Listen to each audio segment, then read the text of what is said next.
Selamat pagi saudaraku. Saya pagi ini ingin mengupdate perkembangan pertumbuhan porang. Kurang lebih ini berusia 3 bulan.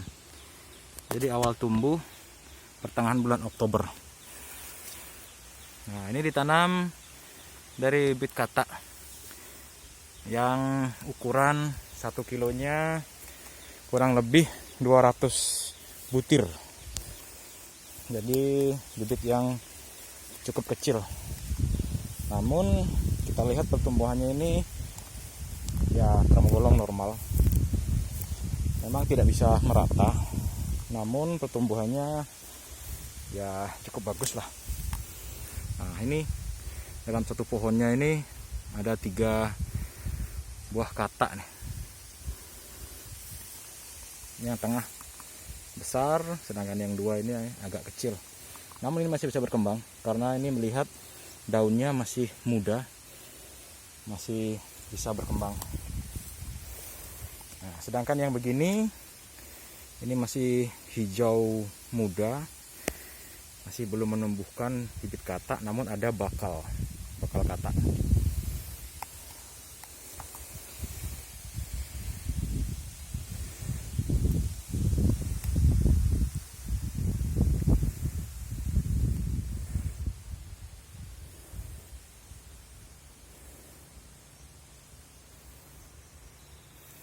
Baik, saudaraku, mari kita bergerak ke arah barat.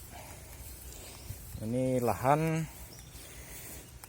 seluas 50 are. Ya, ukurannya are ya. Ya, kurang lebih berisi 15.000 sampai 20.000 pohon. Kalau kita pakai perbandingan per kilo bibit 200 sampai 250 butir ya.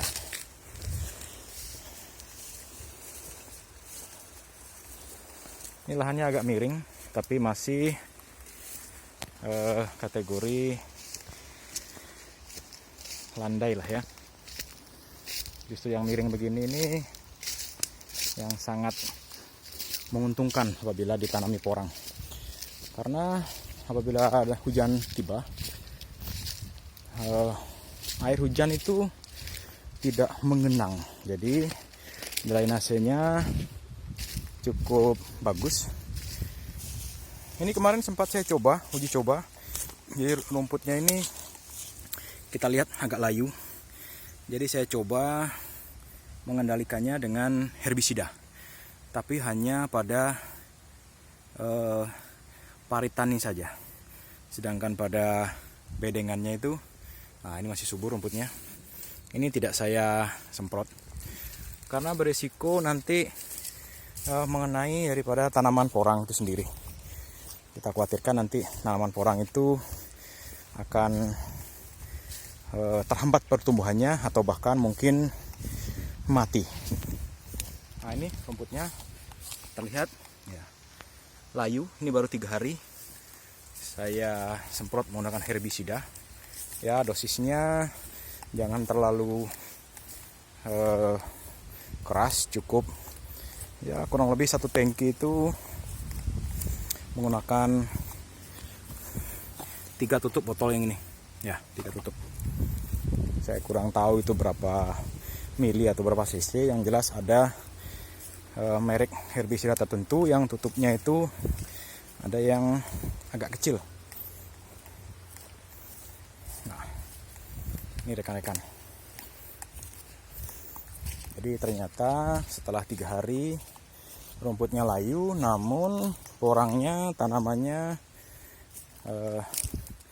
tidak apa-apa. Artinya stres pun tidak. Nah, cukup subur ya. Seperti itu rekan-rekan.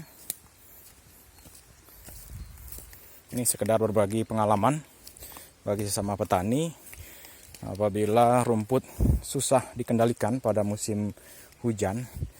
Nah, itu proses alam memang seperti itu. Jadi musim hujan rumputnya cukup lebat, sehingga kita yang memiliki kesibukan lain, jadi keterbatasan waktu, terkadang susah mengendalikannya. Sehingga kita coba dengan berbagai macam cara untuk memudahkan kita untuk merawat tanaman porang kita. Ini kemarin kami sudah coba menggunakan tenaga manual dengan cara dicabuti, namun operasionalnya jadi ongkos buruhnya itu ya cukup rekan-rekan, cukup menguras baik kantong maupun menguras tenaga waktu. Nah itu rekan-rekan, sehingga kemarin kami coba cara kedua dengan cara menyemprot di bagian paritnya saja, apakah nanti berdampak terhadap tanaman ini atau tidak. Dan ternyata tidak berdampak rekan-rekan, jadi tidak masalah. Sedangkan yang begini, yang rebah begini ini memang proses dia menjelang dia dorman.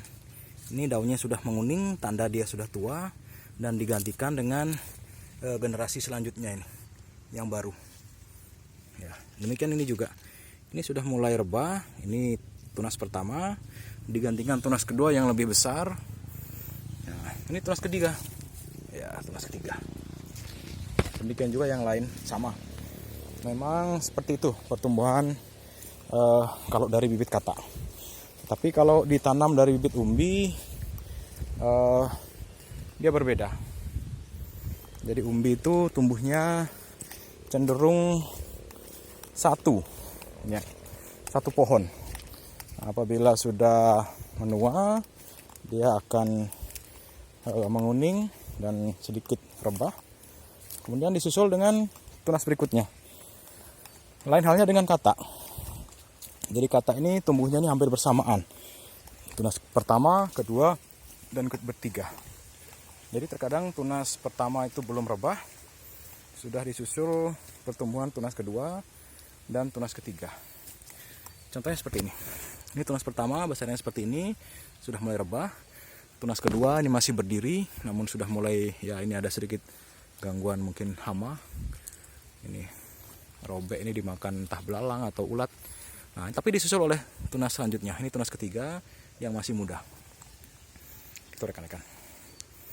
Jadi ini saya tanam semi naungan, ada sedikit naungan dari pohon sengon, namun tidak full.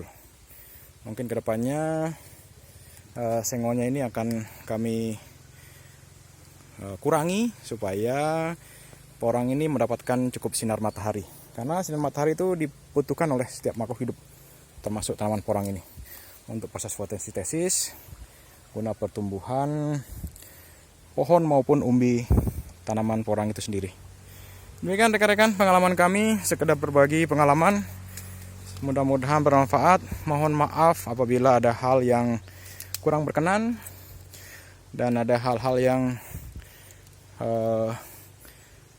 kiranya tidak baik, mohon dibuang. Apabila ada hal yang positif, bisa menjadikan pengalaman maupun pelajaran buat kita semua, kami ucapkan selamat mencoba dan bereksperimen, dan kita berbagi pengalaman kita. Karena di tiap wilayah nampaknya berbeda-beda, terutama kaitannya dengan perbedaan cuaca, suhu. Contoh misal di daerah MDPL di bawah 100 dengan MDPL yang di atas 100 itu udah pasti perlakuan berbeda.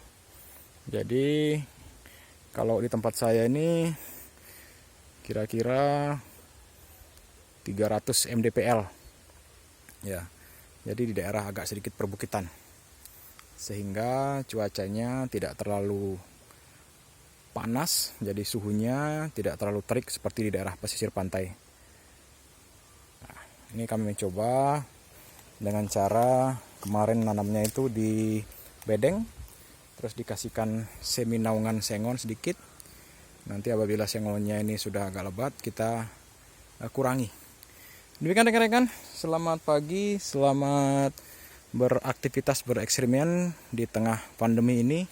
Jadi situasi pandemi ini tidak menghambat kita untuk berinovasi, membuat kegiatan yang positif untuk meningkatkan imun maupun meningkatkan pendapatan karena ini nilai ekonomisnya cukup menjanjikan. Baik rekan-rekan, selamat pagi. Semoga video ini bermanfaat buat kita semua. Salam damai, salam sejahtera. Selamat siang.